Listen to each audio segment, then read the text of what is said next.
찬송가 역사를 맡은 강민성 목사입니다. 오늘은 제6강 종교개혁과 찬송 두 번째 시간을 갖도록 하겠습니다. 오늘 내용은 프랑스어, 영어 운율 시편가에 대한 내용입니다. 기도하면서 시작하겠습니다.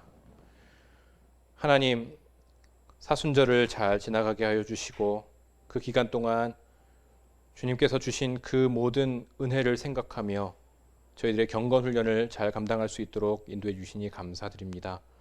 오늘은 특별히 프랑스어와 영어로 된 시편가를 통해서 그 찬송가의 발전 과정을 다시 한번 살펴보려고 합니다. 주님께서 이 자리에 함께하여 주시고 또 그 찬송의 그 뜻이 무엇이 있는지 또한 어떤 의미가 있는지를 살피면서 우리의 찬송이 더욱더 풍성해질 수 있도록 함께하여 주시옵소서.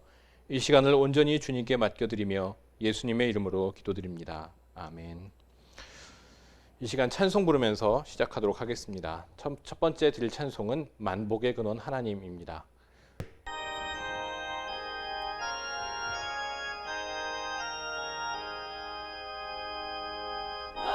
만복의 근원 하나님, 온 백성 찬송 드리고 천사여 찬송하세.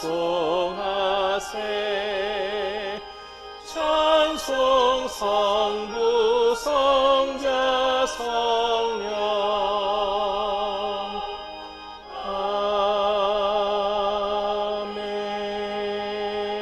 아멘. 오늘 이 시간 부른 찬송 중에 만복의 근원 하나님은 칼빈이 목회하던 제네바에서 제네바 시편가의 음악 편집과 작곡을 주로 담당했던 루이 부르주아가 작곡한 곡에 가사를 붙인 찬송입니다. 가사는 시편가가 아니지만 시편가에 이 곡이 쓰였기 때문에 이 찬송을 선택했습니다. 사실은 이 곡의 이름은 올드 헌드레드인데요. 왜냐하면 시편 100편의 가사에다가 이 곡을 붙여서 불렀다고 합니다. 그런데 이 가사는 이제 영광송으로 다시 불렀고요. 그렇게 했기 때문에 오늘 만복의 근원 하나님 이렇게 찬송을 불렀습니다. 네, 다음 찬송 부를 곡은 바로 찬송가 131장 다 나와 찬송 부르세입니다.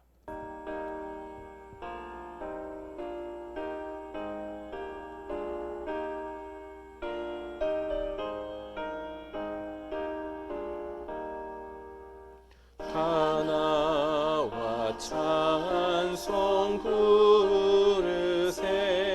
한 소리 높여서 넘치는 기쁜 마음으로 하나님 기리세.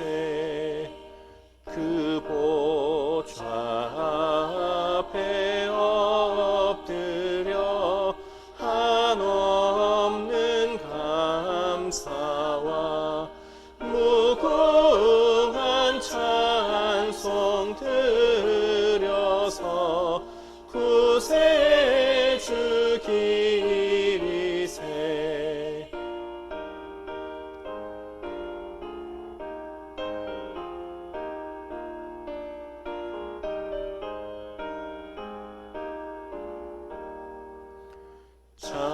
참되고 높은 하나님, 만왕의 왕께서 저 깊은 물과 높은 산 다 다스리시네. 다 나와 찬송 드리세. 다 같이 엎드려 주 앞에 무릎 꿇고서 창조주 기리세. 아멘.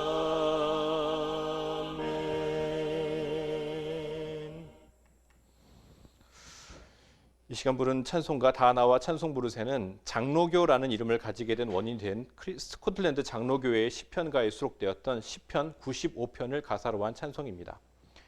이 곡은 1650년에 편집된 찬송집에 실려 있습니다. 이제 강의로 들어가도록 하겠습니다. 프랑스어 운율 시편가를 먼저 살펴보도록 하겠습니다. 먼저 모든 운율 시편가를 하기에 앞서서 시편은 이스라엘 백성들의 성전과 회당의 예배의식에서 중요한 이후 헬라어와 라틴어로 번역되었고 또한 동방과 서방에서 찬송의 핵심 조제로 사용되었던 것이 바로 시편이죠. 여러분 앞에서 배우셨을 겁니다. 16세기 칼빈의 지도하에 운율적인 형태의 프랑스어로 번역되었고 회중이 부르기 쉽도록 단순한 곡조 그리고 개혁교회의 회중 찬송으로 발전되었습니다. 그러면 칼빈의 음악과 예전관에 대해서 좀 배울 필요가 있을 것 같아서 먼저 살펴보도록 하겠습니다. 칼빈의 교회 음악과 관련된 생각은 루터와 큰 차이를 나타내고 있습니다. 훨씬 더 보수적인 입장을 가지고 있는데요. 칼빈은 예배 시에 악기 사용을 반대했습니다. 악기 사용 안 하면 어떻게 됩니까? 전부 맨 음으로 불러야 되죠. 그리고 다성부 음악의 사용 금지. 다성부 음악이라는 것은 오늘날 우리가 찬송가 부를 때 네 파트가 돼 있죠. 이 다성부인데요. 이 다성부 음악을 하지 않고 단음으로만 음악을 불러야 합니다. 그러니까 반주도 없고 한음으로만 계속 부르는 그런 찬송을 계속 주장했고요. 왜냐하면 이 음악이 감각적인 즐거움을 위해 사용되는 것을 염려했기 때문입니다. 칼빈만 그랬던 것이 아니라 당시 개혁교회, 즉 장로교회의 조상이라고 할 수 있는 개혁교회의 신학자들은 거의 대부분이 이렇게 생각을 해가지고요. 교회에서 예배 시간에 찬송을 굉장히 제한적으로 칼빈처럼 한 단선율로 악기 없이 부른다든지 치빙글리 같은 경우는 더 심각해서 예배 시간에 아예 회중 찬송을 부르지 못하게 했습니다. 이유는 바로 이 음악이 감각적인 즐거움을 위해 사용되는 것을 염려했기 때문입니다. 그리고 찬송의 가사는 오로지 시편과 칸티클, 즉 시편과 성경에 기록된 것들만 가지고 가사로 사용할 것을 이야기했습니다.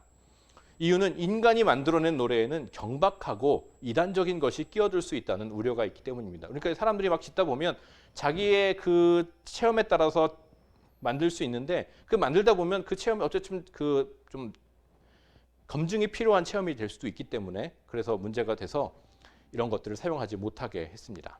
그리고 예배를 위한 순수하고 거룩한 노래는 오직 하나님의 능력을 받은 자만이 쓸 수 있다고 생각했습니다. 그것은 사실 알고 보면 시편밖에 없죠. 시편을 가정에서 다성부로 부르는 것은 그래도 반대하지 않았습니다. 가정에서 이렇게 가족들끼리 성부를 나눠서 부르는 것은 반대하지 않았고요. 오히려 장려하기 위해서 시편을 사성부로 편곡하기는 했습니다. 그럼 운율 시편가를 만들기까지에 대해서 말씀을 드려보도록 하겠습니다. 칼빈이 제네바에서 추방되어서 스트라스부르로 간 적이 있습니다. 제네바에서 하다가 너무 강하게 엄격하게 했기 때문에 사람들이 거기에서 못 견뎌서 칼빈이 추방되게 되는데요. 그곳에 독일 개신교도들이 시편가와 창작 찬송가를 부르는 것에 영향을 받아서 프랑스어로 된 회중용 시편가를 만들기로 결심하게 됐습니다. 결심하는데 결심만 한 게 해서 할 수도 있겠지만 때마침 마로라는 사람이 운율에 맞추어 번역한 프랑스어 시편가를 칼빈이 접하게 됩니다. 마로라는 사람이 어떤 사람이냐면 프랑스 궁정의 궁정 시인인데 오랫동안 라틴어와 헬라어 시를 프랑스어로 번역하던 중이었고 또한 1536년까지 총 30편의 시편을 번역해서 왕실에서 여흥으로 사용했습니다. 그러니까 음악을 연주하면서 잘 놀기 위해서 그냥 이 음악을 사용했던 거죠. 이 가사를요. 근데 칼빈은 이 마로가 번역한 시편들에 자신이 번역한 몇 개의 시편을 더해서 1539년에 스트라스부르 시편가를 출판하게 됩니다.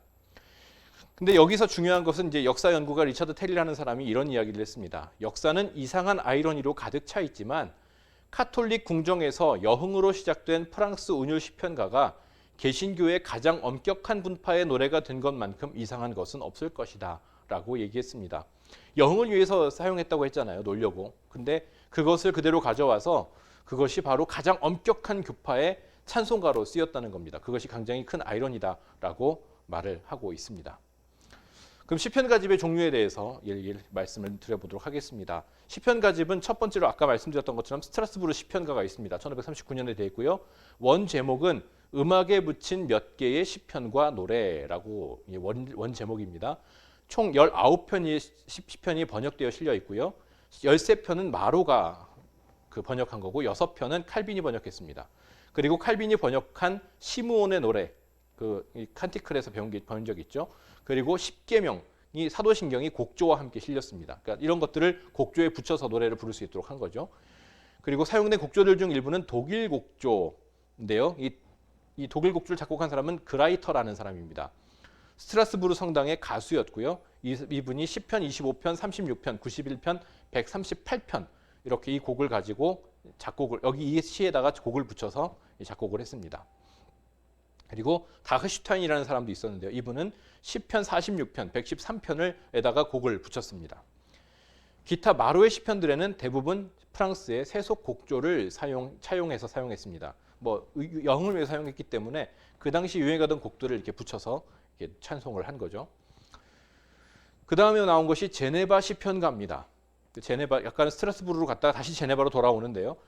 1542년에 칼빈은 기존의 것들에 추가로 번역된 마로의 시편들을 첨가해서 제네바 시편가 초판본을 출판했습니다. 그런데 이때 같은 해 마로가 시편을 마음대로 변형해서 출판했다는 이유로 카톨릭 지도자들의 노여움을 사서 제네바로 도망옵니다. 그때 이제 칼빈을 다시 만나게 되죠. 그래서 제네바 시편가 초판본에 들어있던 자신의 시편들을 칼빈을 위해서 개작을 해주고 일부 시편을 추가해서 제네바 시편가 1543편 3년판 출간에 도움을 주게 됩니다. 그 마로가 이제 죽고 나서 1548년부터는 시인 겸 목사였던 테오도르 베자라는 사람이 시편을 프랑스어로 운율하기 시작하게 되고 그 결과물이 1551년과 1554년에 나오게 되고 1562년에 제네바 시편가의 완성본을 출판하게 됩니다. 이 테오도르 베자는 단순히 시인이며 목사일 뿐만 아니라 사실 칼빈의 뒤를 이은 그 제네바 아카데미를 이어받아서 계속 그것을 지도에 나갔던 사람이 바로 이 테오도르 베자입니다. 이 사람이 이제 그 역할을 계속 감당하게 되는 것이죠. 1562년 제네바 시편가의 완성본을 출판하고요. 시편 150편 전체와 시므온의 노래, 십계명, 사도신경 그리고 마로의 두 편의 식사 노래가 함께 수록된 그 찬송가가 됐습니다. 그 제네바 시편가는 1562년에만 그 한 해에만 25판 이상 인쇄, 25판이나 25개가 나왔다는 게 아니라 25번을 판을 인쇄했다는 거죠. 그냥 엄청나게 잘 팔렸다는 얘기입니다. 그리고 1565년까지 65판 이상, 1600년까지 80판 이상, 1685년까지 90판 이상 인쇄했는데요. 당시 칼빈파 개혁교회의 가정은 한 권씩은 가지고 있었다라고 봐도 과언이 아닐 정도로 굉장히 많이 가지고 있었습니다. 당시를 생각해 보면 찬송가가 있는 집안이 그렇게 성경책이 있는 집안이 그렇게 많지 않았던 상황에서 이 찬송가가 이렇게 많이 가지고 있었다는 것은 이 찬송에 대한 열정이 얼마나 대단했는지를 우리가 알 수 있죠. 모두 시편 150편이 다 실려 있는 겁니다. 이걸 찬송을 부를 수 있었던 거죠. 이런 것들을 우리가 보면 지금도 우리가 찬송가를 가지고 있지만 이 당시 이 찬송에 대한 열망이 얼마나 컸는지를 우리가 알 수 있게 됩니다. 그러면 제네바 시편가의 작곡과 편집이 있는데요. 제네바 시편가의 완성본에는 총 126개의 선율이 수록되어 있습니다. 이때 당시에는 이 곡을 다 이렇게 해놓는 게 아니라 선율을 따로 만들어가지고 이 선율에 대해 그렇게 서로 맞춰서 부르는데요. 멜로디가 따로 없는 시편들이 있어서 이 시편들에는 다른 시편의 선율이 사용되도록 지시됩니다. 그러니까 이 시편은 뭐 몇 편의 그 음악을 사용하십시오라는 것들을 이렇게 써놓는 거죠. 음악 편집과 작곡은 칼빈이 재직하던 제네바의 성 베드로 교회에서 12년 동안 칸토르로 활동했던 루이 브루주아가 주로 담당했습니다. 아까 찬송가 1장 찬송 들었죠? 그것을 작곡했던 사람입니다. 이 사람이 작곡을 했고요. 그리고 칼빈을 도와서 제네바 시편가를 편집할 때 사용한 곡조들은 거의 이 루이 브루주아의 곡입니다. 그 완성본에는 40개의 곡조가 추가되었는데요. 이것들은 작자 미상이고요. 브루주아의 곡 중에 가장 잘 알려진 곡은 올드 헌드레드라는 책인데 만국의 근원 하나님입니다. 가사는 이 사람이 쓴 게 아니고 시편곡도 아니고요. 근데 이 곡은 이 사람이 쓴 것이 맞습니다. 제네바 시편가를 이제 다성부로 편곡하게 되는데요. 단선율 원래 처음에는 제네바 시편가는 단선율입니다. 딱 한 음만 있는 건데 여기에 화성을 붙여 가정에서 사용할 수 있도록 또 루이 브루주아라는 사람이 만듭니다. 시편가에 들어있던 50개의 곡조를 다성부로 편곡해서 리옹에서 출판했고요. 1561년에는 파리에서 자신의 시편 곡조 전체를 4에서 6성부, 우리는 4성부로 주로 찬송가를 부르는데 6성부까지 다성회시켜서 출판하게 됩니다. 이렇게 역할을 한 사람이 바로 루이 브루주아라는 사람입니다. 그리고 유명한 작곡가 구디멜이라는 사람도 제네바 시편가의 선율들을 1551년부터 몇 곡씩 다성부로 발표하다가 1564년에는 시편가 전곡을 4성부로 편곡해서 파리에서 출판했습니다. 이 곡집에서는 아직 테너 성부가 주선율을 담당했습니다.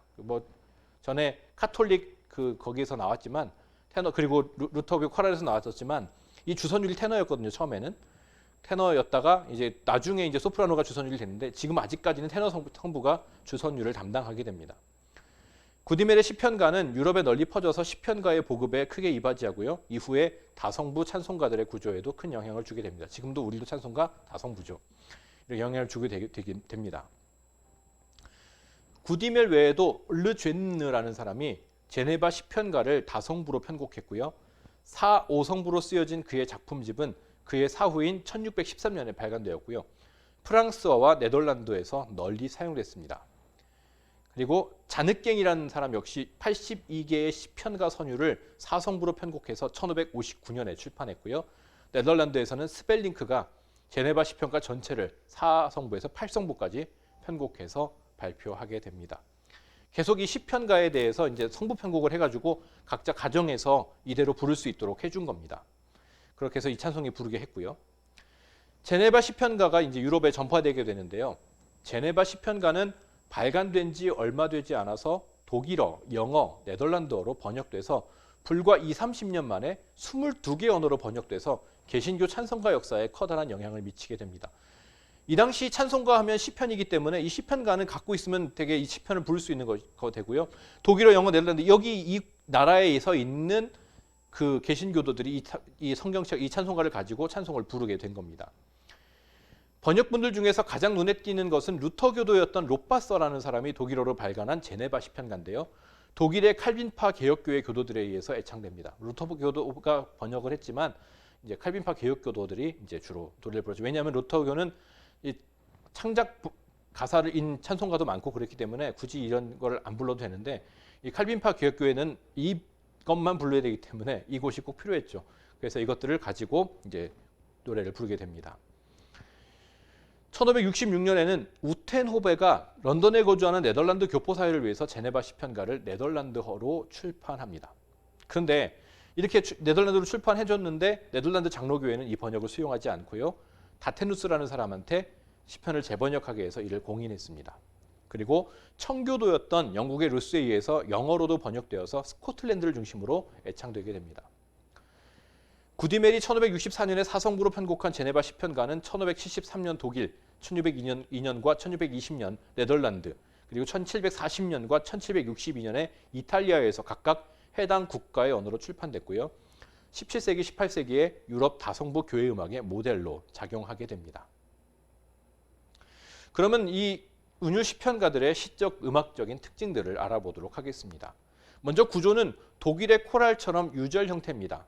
한 음절에 하나 그리고 한 음절에 하나의 음표가 붙는 음절적 가사 붙이기 방식이고요. 그냥 한 음절에 하나씩 붙는 겁니다. 그리고 이는 12세기경부터 전해오는 세속 가곡들이나 아니면 당시의 독일어 코랄에서 영향을 받은 것으로 이렇게 볼 수 있습니다. 그 전에 이게 왜 한 음절에 하나 음표가 듣는 이게 왜 중요하냐면 이런 노래도 있죠. 찬송가 뒤에 보면 주기도문 찬송이 있는데요. 하늘에 계신 우리 아버지 한 음절에 여러 음절이 한 음에 붙어 있는데 여기는 한 음절에 하나가 붙는 그런 노래라고 할 수 있습니다. 그래서 세속 가곡들이나 아니면 독일어 코랄에서 영향을 받아서 이렇게 하게 됩니다. 리듬과 박자절은 리듬은 상당히 규칙적입니다. 규칙적이고 프레이즈의 처음과 마지막 음은 대부분 2분음으로 이루어진 반면에 나머지 음들은 4분음으로 이루어졌습니다. 무슨 말이냐면 2분 음표와 4분 음표를 말하는 건데요. 두 박자, 한 박자입니다. 그러니까 처음에는 두 박자, 마지막에 중간엔 한 박자씩이고 마지막엔 두 박자죠. 만복의 근원 하나님의 올드 헌드레스라는 것도 어떤 식으로 돼 있냐면 뭐 가사는 이 가사가 아니지만 만복의 근원 하나님을 붙여 부른다면 이런 식으로 부른다. 만복의 근원 하나님 이런 식으로 노래를 부른 거죠. 그러니까 처음과 끝은 2분음표로 하고 마지막 음표는 4분음표로 해가지고 두 박자 한 박자씩 이런 식으로 주로 노래를 불렀습니다. 우리 찬송가는 전부 한 박자씩인데 원래 곡은 딴딴딴딴딴딴딴 이런 식으로 이제 작곡을 했었던 거죠. 이게 바로 처음에 리듬은 이런 식으로 많이 했습니다. 중간은 하나하나 처음과 끝을 이렇게 장엄하게 불렀던 거죠.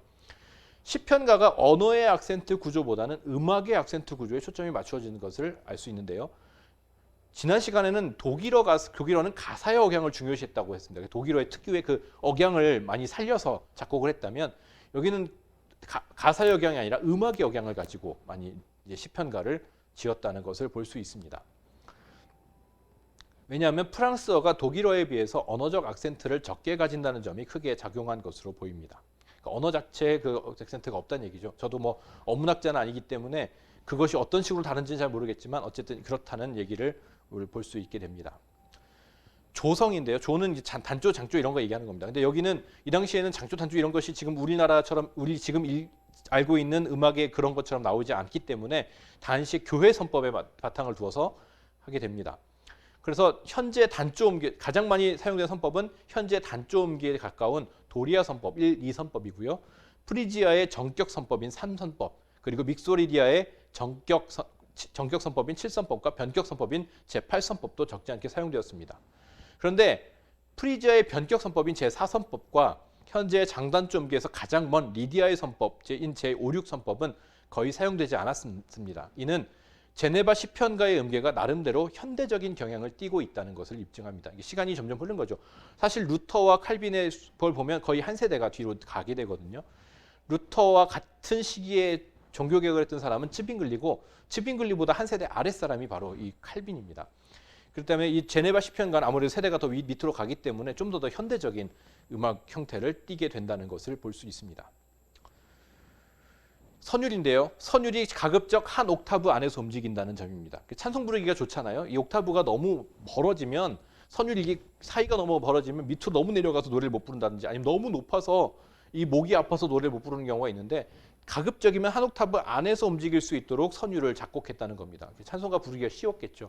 만약 이게 너무 커지면 막 노래 막 발성법 배운 사람들이나 노래 부르는 그런 노래를 부르면 안 되니까 편안하게 부를 수 있도록 이렇게 한 옥타브 안에서 움직일 수 있도록 했습니다. 그리고 곡의 처음에 자주 모티브적인 성격의 음형이 등장한다는 점이 있고요. 그 다음에 프레이즈가 빈번히 반복됩니다. 계속 노래가 반복된다는 거고요. 선율적인 절정이 분산되지 않고 가급적 한 번 나타납니다. 절정이 노래하다가 가장 절정인 부분이 딱 한 번 나타나는 거죠. 이런 거는 왜 그랬냐면 훈련받지 않은 사람도 부를 수 있어야 한다는 개혁교회의 회중찬송가 개념에 어울립니다. 그러니까 특별히 이 발성하는 연습을 안 해본 사람도 편안하게 찬송을 부를 수 있을 정도로 노래를 불렀다는 거죠. 그래서 그 곡을 편안하게 부를 수 있도록 한 겁니다. 노래가 너무 어려우면 어떻게 됩니까? 노래가 너무 어려우면 찬송에 집중이 안 되고 이 곡을 어떻게 불러야 되나에 더 집중하게 되죠. 그래서 이 찬송 어려우면 안 된다라고 칼빈이 얘기합니다. 찬송가는 어려우면 안 되고 그래서 왜냐하면 어려우면 그렇게 자꾸 다른 생각을 하기 때문에 편하게 그 때문에 어려우지 않도록 이 찬송가를 부르게 한 거죠. 그리고 교음악은 품이 있고 간결해야 한다라고 칼빈이 생각했기 때문에 품이 있죠. 딴딴딴딴딴딴딴 이게 품이 있고 간결해야 됩니다. 품이만 있는 게 아니라 또 간결하기까지 해야 사람들이 부르기가 좋죠. 찬송가 부르라는데 이 곡 너무 어려워가지고 이걸 한번 몇 번 불러봐야 알 정도면 사실은 이제 칼빈은 그건 원하지 않았던 부분입니다. 네, 칼빈에 대해서 좀 배워봤는데요. 이 칼빈의 이 사상이라는 게 이 개혁교회의 이 전체적인 사상도 마찬가지지만 그래도 칼빈은 그래도 좀 나았다면 옛날에 뭐 츠빙글리나 이런 분들은 정말로 뭐 찬송에 대해서 굉장히 그 음악에 대해서 굉장히 별로 좋은 생각을 갖고 있지 않았습니다. 음악을 못해서가 아닙니다. 이분들이 음악을 다 하고 작곡도 할 수 있었던 아주 엄청난 능력자들이었는데도 불구하고 하지 않은 이유는 음악이 자칫 하나님의 말씀에 집중해야 하는데 자칫 이 음악에 집중하다 보면 그렇게 집중하지 못할 것을 우려해서 이렇게 딱 말씀으로 된 찬송가만 인정했던 겁니다. 두 번째로 이제 영어 운율 시편가에 대해서 배우겠는데요. 영어 운율 시편가는 영국의 국교회, 즉 성공회의 탄생과 밀접한 관계가 있습니다. 그러면 영국의 성공회라고 아시죠, 여러분? 이 성공회는 어떻게 시작이 됐는가 하면 굉장히 처음에 교리적인 문제로 시작된 다른 개신교 교파의 종교개혁과는 다르게 굉장히 개인적인 문제로 시작되게 됩니다.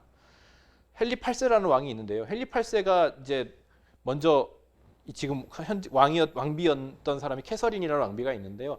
이 캐서린 왕비는 사실 에스파냐 왕가의 출신입니다. 근데 살다가 이 캐서린 왕비가 딸을 낳는데요. 메리라는 딸을 낳게 됩니다. 딸을 낳는데 그 이후로 아들을 못 낳으니까 헨리 8세가 그냥 캐서린 왕비와 이혼을 하고 시녀였던 앤 블린이라는 사람과 이제 재혼을 하려고 합니다.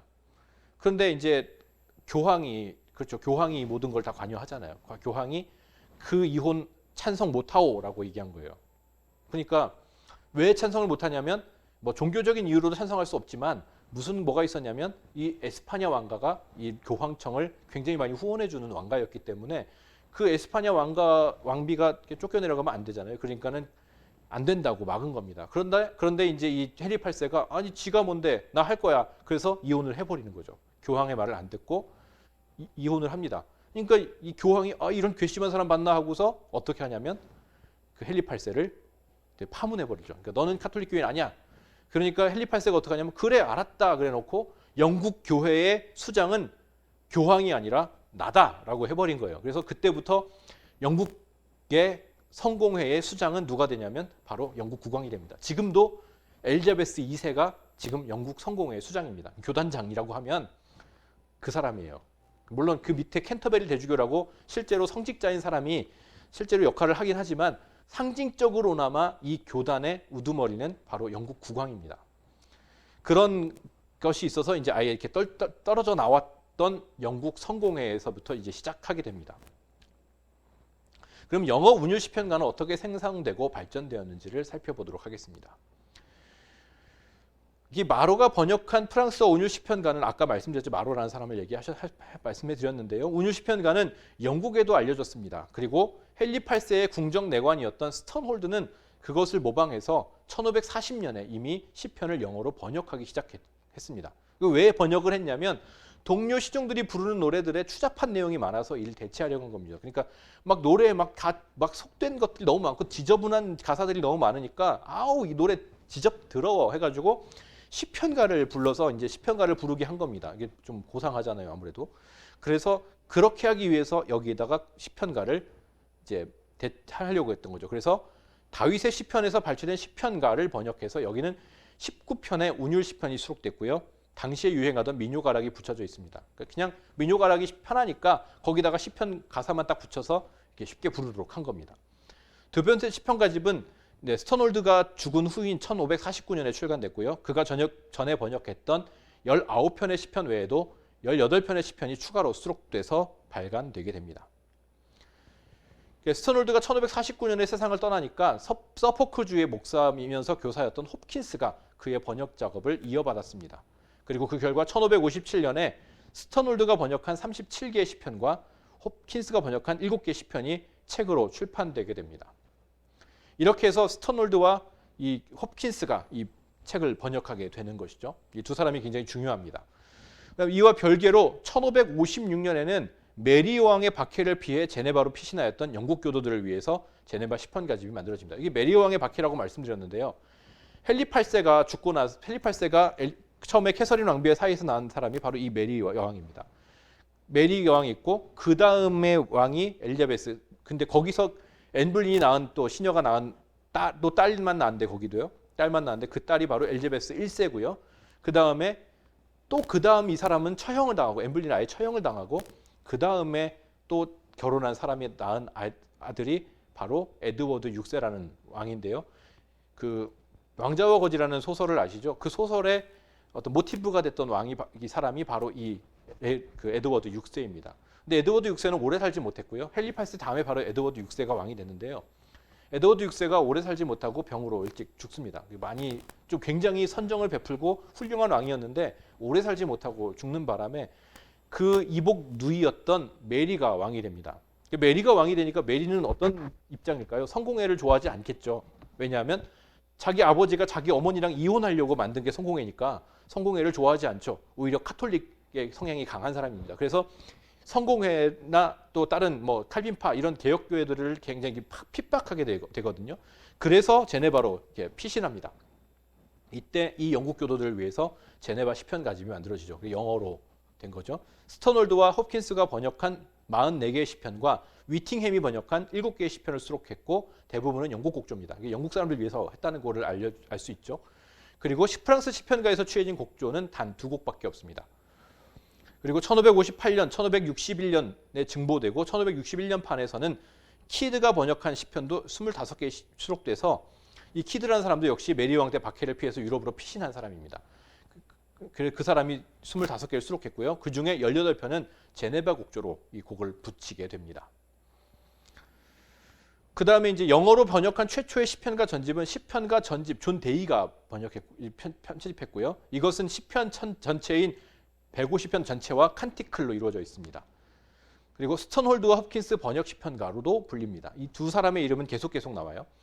이들이 가장 많이 번역해. 여기 150개 다 이 사람들이 번역한 건 아니지만 여기에 가장 많은 수가 바로 이 사람들이 번역한 것이기 때문에 그렇게 불렀습니다. 그리고 구번역 시편가로도 불려집니다. 왜냐하면 그 이후에 세번역 시편가라는 것이 또 만들어졌기 때문에 그것과 구별하기 위해서, 그러니까 후에 구라는 이름이 붙였겠죠. 세번역 시편가와 구별을 위해서 구번역 시편가로도 그 이후에 불렸습니다. 여기에는 스턴홀드, 홉킨스, 위팅햄, 키드 등이 번역한 운율 시편들이 대부분 수록되어 있고요. 여기에 홉킨스가 새롭게 번역한 39개의 시편, 그리고 노턴이 번역한 26개의 시편, 그리고 키드가 번역한 9개의 시편, 그리고 마칸트가 번역한 4개의 시편이 새롭게 추가됩니다.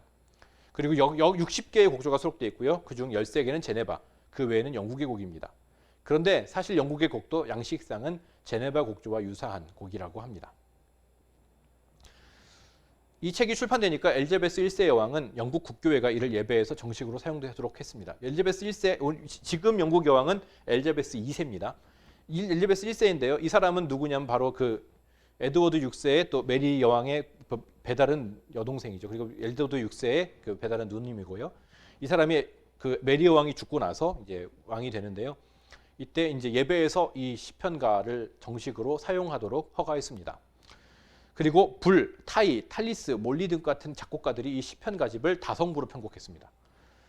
그리고 존 데이는 위의 시편가 전집 외에 1563년에 사성부로 편곡된 시편가 전집을 출판했고요. 이것은 단순한 포모포니적 주조고요. 주선율을 주로 테너입니다. 그리고 이스트의 작품에 한해서만 베이스 성부의 주선율이 위치했습니다. 가장 낮은 음이죠. 여기가 주선율이 됐던 겁니다. 이렇게 테너와 베이스의 주선율이 있던 것을 볼 수 있습니다. 그 다음에 세번역 시편가가 나오는데요. 이 세번역 시편가는 구번역 시편가 다음으로 중요한 영국의 시편가집이고요. 테이트와 브레디가 편찬합니다. 1696년이고요. 오랫동안 구번역 시편가와 새로 공존하게 됩니다. 같이 갖고 있었다는 거죠.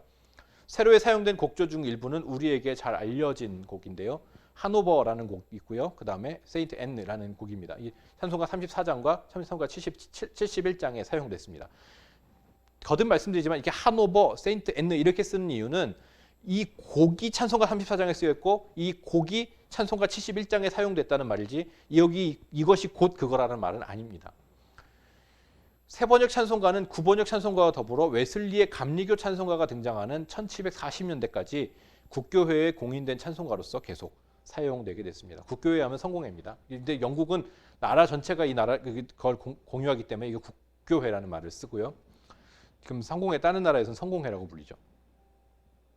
그럼 영국의 기타 시편가집이 있습니다. 다른 시편가집은 파커의 시편가집, 그리고 데이몬의 시편가집, ST의 시편가집, 그리고 레이번 스크로포트의 시편가집이 있습니다. 구번역 시편가집과 세번역 시편가집 사이에도 계속 이렇게 영어로 번역된 운율 시편가가 계속 출판되게 되고 이 네 개의 시편가집이 그 사이에도 계속 출판됐습니다. 시편을 노래로 부르고 싶은 마음이 계속 된 거죠. 있는데 뭘 또 만들어가 아니라 또 만들고 해가지고 이 노래를 부를 수 있도록 계속 출판했습니다. 그 다음에 스코틀랜드인데요. 스코틀랜드는 장로교라는 이름을 갖게 된 연원이 바로 스코틀랜드로부터 시작됩니다. 그러니까 유럽에서는 뭐라고 그러냐면 개혁교회라고 부르고요. 그리고 스코틀랜드 그리고 미국으로 가면 장로교회라고 부릅니다. 같은 칼빈이 조상이고 이 모든 당시 그분들 개혁교회라는 이분들의 후손이긴 하지만 같은 조상들을 가지고 있는 사람들이지만 대륙에서는 개혁교회라고 표현을 하고요. 이제 영국이나 미국으로 가면 장로교라고 표현을 합니다. 그래서 스코틀랜드에서 그 이름이 비롯됐는데요. 스코틀랜드의 최초의 시편가집은 제네바에서 유학하고 돌아온 스코틀랜드 장로교 설립자 존 낙스입니다. 존 낙스라고 많이 들어보셨죠? 존 낙스라는 사람이 바로 장로파라는 이름으로 이제 스코틀랜드 장로교단이라는 이름을 가지게 됩니다. 이게 사실 이 칼빈의 후손인 이 개혁교회가 여러 가지 이름으로 불렸는데요. 프랑스에서는 위그노라고 불리기도 하고 여러 가지 이름으로 불렸지만 스코틀랜드에서는 장로교도라고 불렸습니다.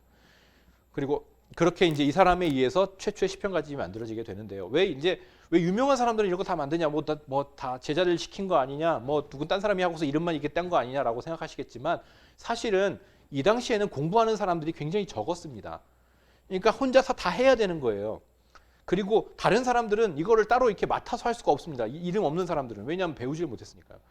그렇기 때문에 보통 이 사람이 이것도 하고 저것도 하고 다 하는데 과연 한 사람이 다 가능하냐 하겠지만 다 해야 되는 겁니다.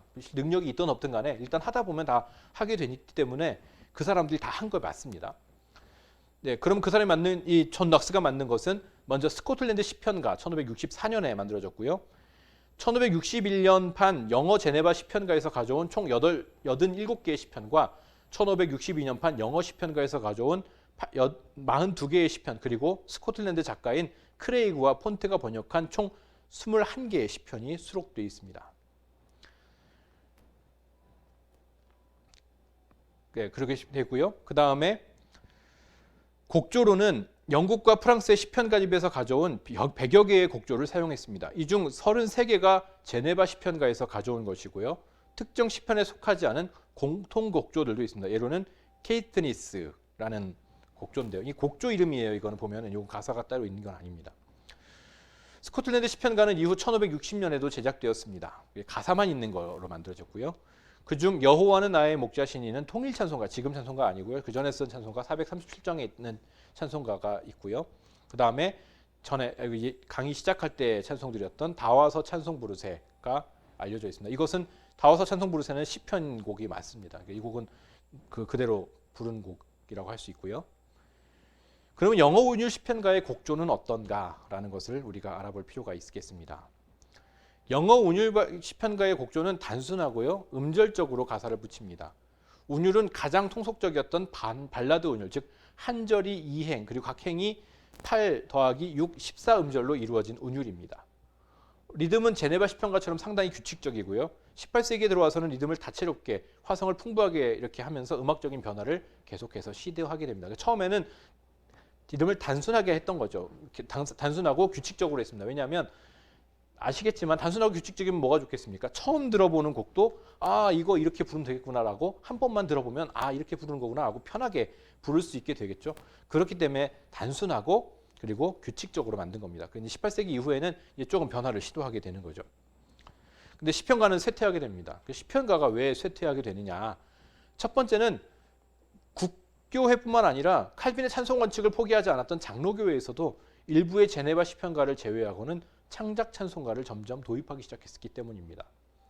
그렇기 때문에 우리도 찬송가는 거의 창작이죠. 아닌 것들도 있지만 창작 찬송가가 굉장히 거의 대부분을 차지하고 있습니다. 아닌 것들이 거의 별로 없을 정도로 굉장히 찬송가가 거의 이제 창작 찬송가를 도입하게 되는 겁니다. 그래서 국교회는 당연하고 칼빈의 후예인 이 장로교회에서도 제네바 시편가 40여 개 제외하고는 창작 찬송가를 슬슬 도입하기 시작하죠. 그 시편가 쇠퇴의 원인은 두 번째는 창작 찬송가가 등장하고요. 그 창작 찬송가는 처음에 시편가와 상호 보완적인 역할을 했습니다. 이것도 부르고 저것도 불렀던 거죠. 불렀는데 점차로 밀려나게 됩니다. 이거는 이제 다음에 할 영국 찬송가 시간에, 바로 다음 시간은 아니고요.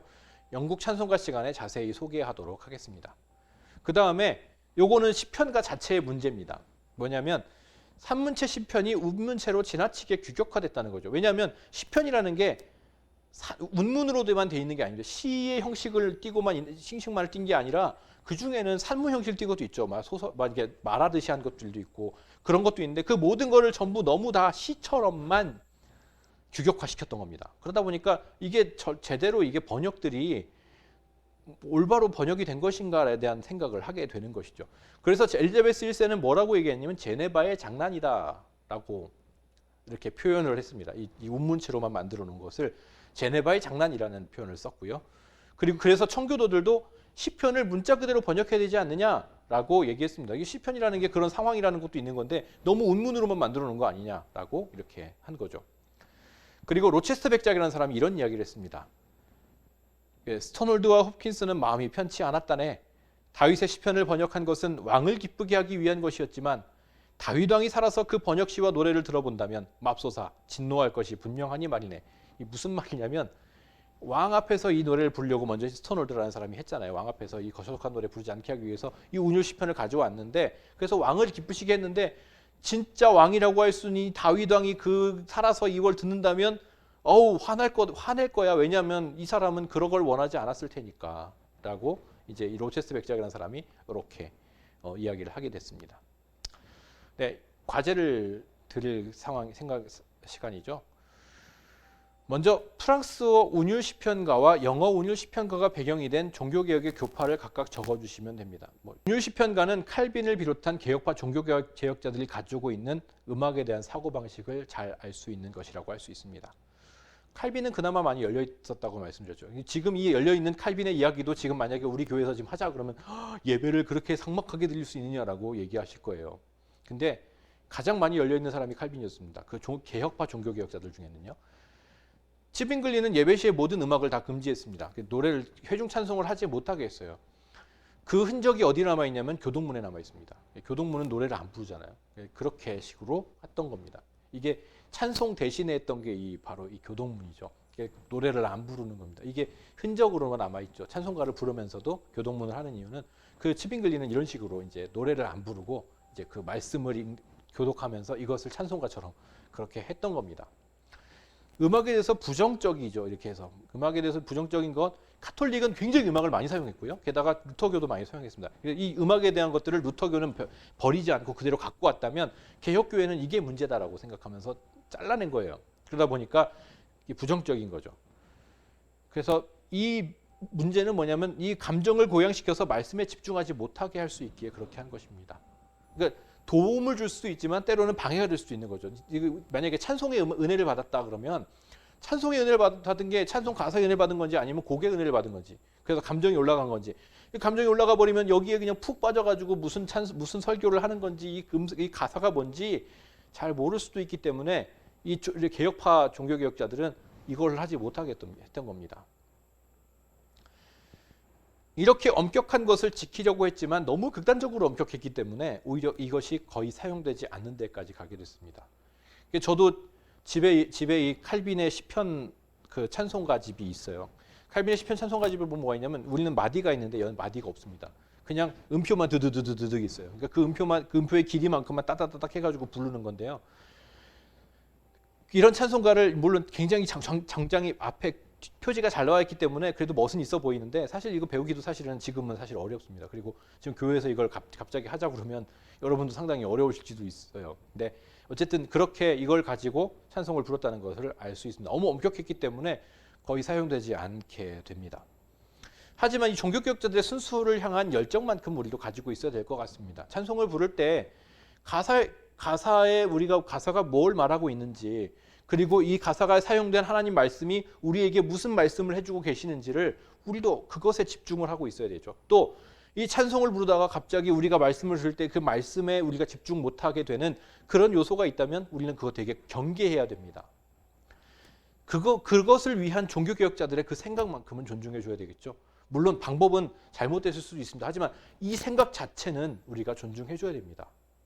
우리가 찬송을 부를 때 과연 우리가 음악에 도취되는 것이냐, 아니면 정말 하나님을 찬양하는 그 가사에 우리가 은혜를 받는 것이냐, 또한 그 찬송을 부르면서 우리는 하나님 말씀에 집중을 하고 있느냐, 아니면 하나님 말씀에 관심이 없느냐, 이것을 우리가 늘 생각해야 됩니다.